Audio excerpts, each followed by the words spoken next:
continuing off with the new week of comics. Well, last Wednesday's new comic week. We're rounding up to the new Wednesday. So I'm trying to finish off what I got left. I've got this one, then I've got Detective Comics, which I haven't been too thrilled with. In fact, I didn't even read the issue that came out before the one that I just got. So I'll probably do both of those in one video. Other than that, that's pretty much the remainder of my books from last week. I really need to get out and go to this comic shop. It's about an hour away, but the guy gets everything. So I can go there and kind of load up on some stuff. I just, I don't feel like going to a different comic shop. And it's not that I can't get what I want from my shop. It's just he conservatively orders his books. And, I don't really want to request a book because I don't want the dude to order it continuously if I'm not going to read it. So, we'll see. But I haven't been looking for very many cringe books because he never really orders any. So I really need to take a trip out and go find some cringe books for the good old days. Bust out like a blowtorch or something like that. Do some creative comic destruction because it's been a while. And most of the books, other than a few, have been pretty good. Except for Crazy Tom Taylor's Spider-Man, which is a complete disaster.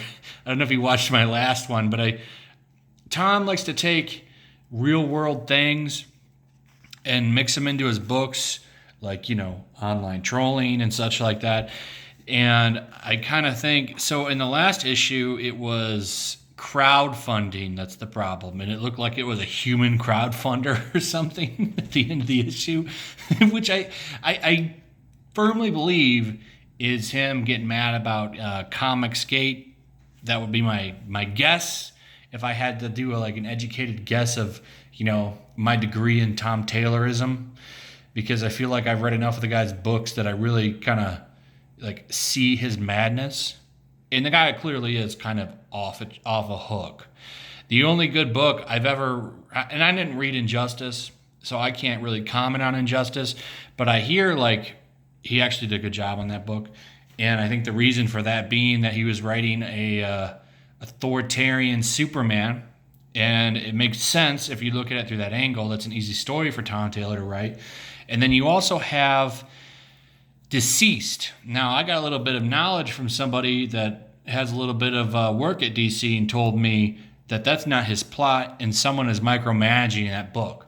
So somebody actually sent me Deceased issue 3. I need to read it. It's in the comments, or it's in an email. Thank you for the person, you know who you are, sent me that book. I need to read the scans that he sent me, and if it's bad, I'll still buy it and I'll destroy it. But it would be a shame for that to be a terrible book, because the first two were really good. And like I said, I like the idea behind that book, that they're taking Batman off the table. But anyway, let's go into this book. So this is Amazing Spider-Man 24. We had the 23. It was revealed that what Spider-Man was fighting was toxic masculinity. That seems to have been forgotten, and now we're going back to normal. I don't know if that was just Nick Spencer trolling. Considering how good his arc has been, I'm willing to kind of give him a benefit of doubt. I mean, Mary Jane and Peter Parker are back together again. However, Ryan Ottley, your art, man, pretty sure this is Ottley's artwork. Yep, Ryan Ottley. What are you doing, man? Why are you taking the day off? The mouths, and it's not just this. Let me show you this. Is it just me? Or do Peter Parker and Mary Jane look like they're twins here? Don't they look the same? Like they have the same face? Ollie's actually a really good artist, so I'm just what are you doing, man? Can you try a little harder here? I know it's kind of a bi-monthly book, right? But I think you can do better than this. You've done better than this. But anyway, it's just small gripes. His faces are just weird. I don't know what he's doing, but for the most part, he's doing fine. The art in this has been pretty solid and consistent, except for the weird times when they bring in Chris Blanco or Blancho, whatever his name is, and it looks absolutely horrendous. The art is just god awful when they bring him in, and a lot of people like it. And to me, maybe, I remember he did Wolverine and the X-Men, and I don't remember hating that book's art. I think he's just not for Spider-Man.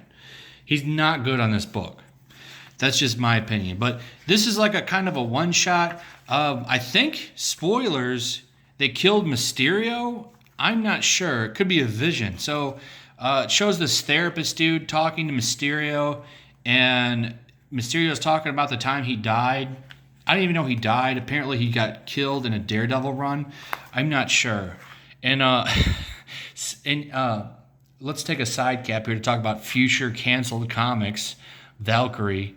Though Al Ewing is writing it, if you've read The Immortal Hulk, The Immortal Hulk is really, really good. Jason Aaron's kind of a turd, but The Immortal Hulk's really, really good. So I'm wondering, I might check out this issue. I don't like Jason Aaron's run, but I do like Al Ewing's writing. As much of a turd as he is, you can't deny that the dude writes good comics. So anyway, this guy's name is revealed. His name is Kindred, and apparently he kills Mysterio. This guy's been building up for a while. It almost reminds me of back in the day how they would build up characters slowly. I'm trying to remember this dude's name. It was way back in like the clone stuff. Not Kane. Way before maybe after the clone stuff. It was during like the weird mystical time of Spider-Man when he became the Beyonder, or the Other. But there was a dude that he was like silver or something, and they were always building him up. I don't remember. But anyway, I don't know if they killed Mysterio. That would be weird if they killed Mysterio, considering he's going to be in that new movie. But as I was reading this, I'm going to go off and look a little tangent on it. I was reading this book, and I'm like, there's no consistency at Marvel, and I've made this point so many times. It's like, you've got Mysterio. Last time, before they were bringing him back, and he had a daughter that betrayed him recently, and then he's in Old Man Logan as a villain, and now he's here and he's dead. Like, Marvel they don't keep track of their characters at all.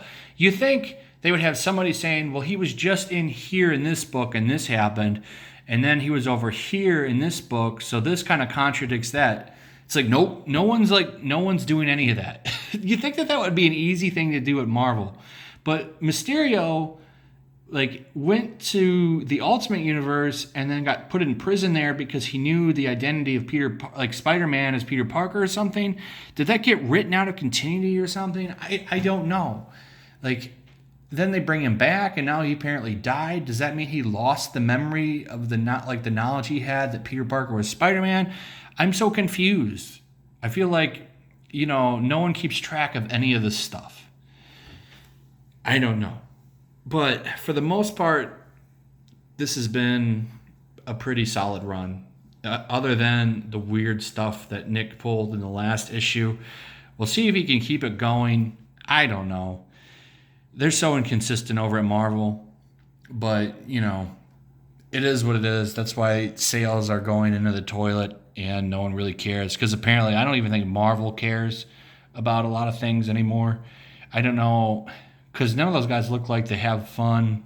Maybe they do drink.